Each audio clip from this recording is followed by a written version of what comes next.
नमस्ते राम राम। आज की हमारी कहानी है राजा ने मंत्रियों से पूछा भगवान का काम। एक राजा था, बहुत होशियार था, बहुत विद्वान था।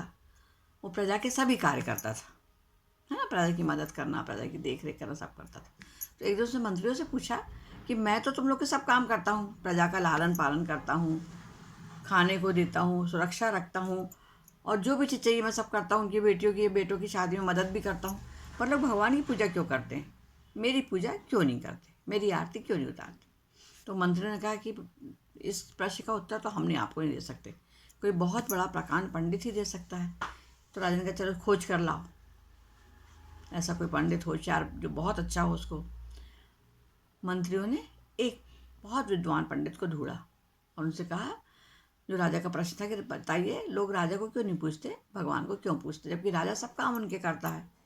तो उन्होंने कहा ठीक है, मैं कल दरबार में आऊँगा और मैं पूरे प्रश्न का उत्तर दूंगा। तो मंत्री ने कहा ठीक है, कल आप दरबार में आइए। उन्होंने आकर राजा को बता दिया कि कल वो आएंगे पंडित जी और अपनी सब बातों का जो भी आपका निराकरण करेंगे। राजा ने महात्मा जी से अपना प्रश्न पूछा। महात्मा जी ने कहा, राजन आपके प्रश्न का उत्तर मैं दे दूँ, किंतु आपको पूछना तो आता ही नहीं है। तो राजा बोले क्यों? तो महात्मा जी बोले, अरे जिससे ज्ञान लिया है तब गुरु होता है, तो उसको ऊपर बैठना चाहिए। यहाँ तो आप ऊपर बैठे हो सिंहासन पर, मैं नीचे बैठा हूँ। तो गुरुजी के कहने पर उतर गया राजा और उन्होंने गुरुजी को अपने सिंहासन पर बिठा दिया। अब राजा फिर देखने लगा कि बताइए मेरे प्रश्न का उत्तर क्या है, अब बताइए गुरुजी। तो महात्मा जी बोले, अरे आप तो इतना बड़ा मुकुट लगाए बैठे हो, तो मैं आपको कैसे उसका उत्तर दे सकता हूँ, क्योंकि आप तो राजा हो। राजा ने मुकुट भी उतार दिया। अब पंडित जी बोले, आप गुरु को प्रणाम तो करो। तो राजा ने 3 बार उनको प्रणाम किया।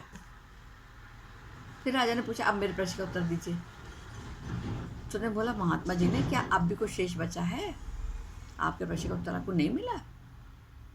तो बोले, राजा बोले क्या मतलब? तो बोले, देखा 2 मिनट पहले आप ऊपर बैठे थे सिंहासन पर, मैं आपको प्रणाम कर रहा था, है ना, और अब मैं सिंहासन पर बैठा हूँ, आपका मुकुट मेरे सिर पर है और आप नीचे खड़े हो, मुझे प्रणाम कर रहे हो। तो बस भगवान यही करता है, पल में राजा को रंक और रंक को राजा बना देता है। और ये काम सिर्फ भगवान ही कर सकते हैं और कोई नहीं कर सकता। नमस्ते राम राम। धन्यवाद।